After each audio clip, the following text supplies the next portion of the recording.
I think we'll now proceed to our first session, which is on acute leukemia, and it will be chaired by Professor Morty of St. Antoine's Hospital, Paris, France, and Professor Ritchie of the Royal Melbourne Hospital, Australia. And with the two chairmen, please kindly take the chairs to my right. And they will introduce our next speaker.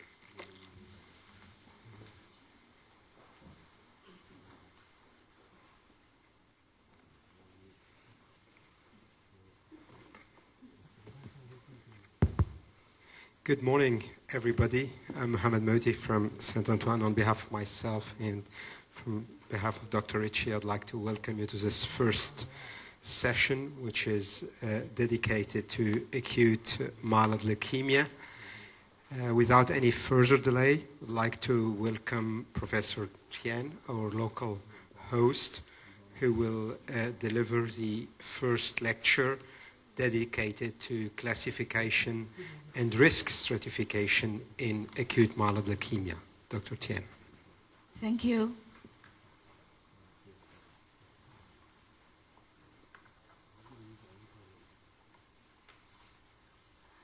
In this talk, I will first focus on AML classification and then risk stratification according to cytogenetics and molecular mutations. The 2008 WHO classification includes AML with recurrent genetic abnormalities and other categories. Because the time limitation, I will focus on AML with recurrent genetic abnormalities. 821 translocation usually occurs in FABM2 subtype. Inversion 16 or 1616 translocation in myelomonocytic leukemia with abnormal eosinophils. 1517 translocation is specific for acute promyelocytic leukemia.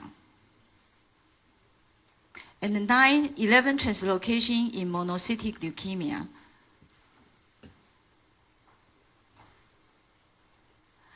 Six-9 translocation usually can occur in both children and adults, commonly M2 and M4 subtype, often associated with multilineage dysplasia and basophilia with poor prognosis. Inversion 3 or 3-3 translocation usually in adults, most commonly M4 and M7, often associated with normal or elevated platelet counts, bone marrow multilineage dysplasia, and poor prognosis. 122 translocation is restricted to infants and young children, usually M7 subtype. Bone marrow show large and small megakaryoblast. Some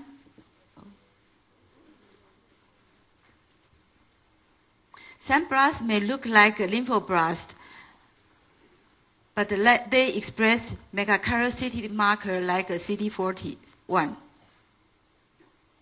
In a large cohort study by Medical Research Council, United Kingdom, the prognosis implication of some rare cytogenetic abnormalities can be defined. Patients with 15, 17 translocation, 8, 21 translocation, and the inversion 16 have the longest survival, followed by patients with normal karyotype, 9, 11, 3, 5, 6, 9 translocations. Patients with inversion 3, 3, 3 translocation, 5 and 7 abnormalities, 9, 22 translocation, 11 Q2, 3, 11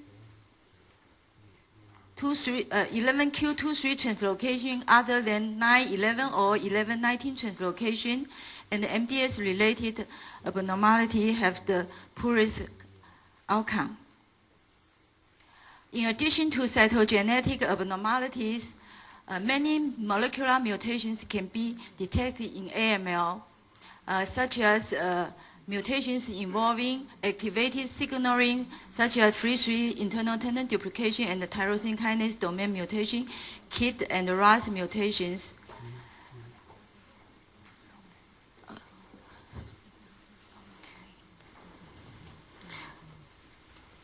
FRI3 and KIT are receptor tyrosine kinases and the RAS molecule or RAS signaling pathway.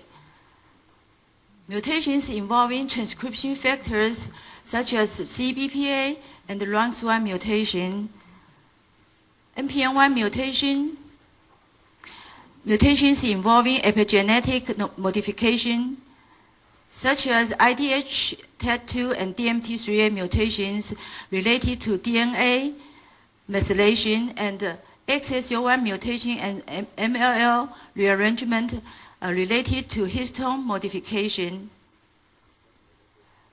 Spliceosome complex related to RNA splicing, and the cohesion complex related to cohesion and the segregation of sister chromatid in mitosis and meiosis. And finally, tumor suppressors. AML with mutant NPM1 and mutated CBPA are two new provisional entities. In NPM1 mutation, the protein accumulates in cytoplasm instead of the nucleus where it is located in normal condition. The mutations usually for nucleotide insertion, resulting in the creation of a nuclear export signal. The mutation usually can be detected in about 1/3 of AML, higher in cytogenetic normal AML because it's highly associated with normal karyotype. Prevalence increases with age.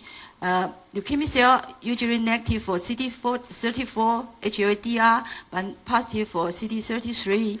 Have a good prognosis if FRI3 ITD negative. CBPA is a transcription factor involving in myeloid cell differentiation. The mutations usually are biallelic, involving both N-terminal and C-terminal regions. It can be detected in about 10% of AML, higher in CN AML, usually M1 or M2, no age prevalence. Leukemia cells are usually CD34, HLA-DR, CD7, and CD15 positive. Double mutations predict better prognosis than single mutation or no mutation. CBPA mutation and NPM1 mutation without FRI3 ITD have longer survival, both in the study of a German, Austrian AML study group and our study. In a large cohort analysis of clinical outcome according to cytogenetics and molecular abnormalities, patients with NPM1 FRI3 ITD negative or CBPA double mutation have longer survival, similar to those with good risk cytogenetics, while those with FRI3 ITD but negative NPM1 mutation have poor prognosis, similar to those with poor risk cytogenetics. Traditionally, AML patients can be separated into three cytogenetic risk groups: favorable, intermediate, and unfavorable. The European Leukemia Net first incorporated NPM1 CBPA mutations and FRI3 ITD into risk stratification. Patients with normal karyotype and good genotype are categorized into favorable risk group, while those with other genotype, intermediate one group. Patients with other intermediate risk cytogenetics other than normal karyotype, intermediate two group. Truly, with these classifications, the survival of patients, survival of favorable and intermediate risk group can be well separated. In addition to those three mutations, there are many other mutations in AML. The instances of these mutations in our study are shown in this figure. FLT3 and the NPM1 mutation are the two most common mutations. RAS, CBPA, RUNX1, DMT3A, TET2, IDH, and SSO1 are also common. In patients with normal karyotype, the instance of those mutations closely associated with normal karyotype gets higher. The prognostic significance of molecular mutations in AML is summarized in this table. FLT3 ITD c-KIT in 821 translocation, RUNX1, DMT3A, TET2, SSO1, and WT1 mutations predict poor prognosis. Patients with P53 mutation, usually combined with complex karyotype, have very poor prognosis, while those with CBPA double mutation, IDH R140, and the NPM1 mutation in the absence of FLT3 ITD have good prognosis. Clinical associations of genetic mutations in our study are shown in this table. Patients with NPM1, RUNX1, PTPN11, SSO1, TET2, and DMT3A mutations are older, while patients with WT1 mutations are younger. NPM1, PTPN11, and DMT3A are associated with monocytic leukemia, while CBPA, RUNX1, and IDH mutations are associated with myeloleukemia, with the exception of WT1, SSO1, and DMT3A. Most of mutations are associated with intermediate risk cytogenetics, including normal karyotype. In multivariate analysis, older age, poor risk cytogenetics, WT1, RUNX1, and DMT3A mutations are independent poor prognostic factors, while NPM1 without FLT3 ITD, CBPA double mutation, IDH2 mutations are independent good prognostic factors. Patients with intermediate risk cytogenetics have similar findings. By cytogenetics, most of patients are in intermediate risk group, but according to the mutation status of 8 genes that have prognostic significance, patients with good risk genotype have favorable outcome, overall survival not reached, similar to those with good risk cytogenetics, while those with poor risk genotype have poor outcome, overall survival around 13 months, similar to those with poor risk cytogenetics. The results can be shown in survival curves. These are survival curves of 3 cytogenetic risk groups. The large population of patients with intermediate risk cytogenetics can be further risk stratified into 3 risk groups according to the genotype shown in previous slide. Integration of those 2 figures, we can see more clearly the result shown in this figure.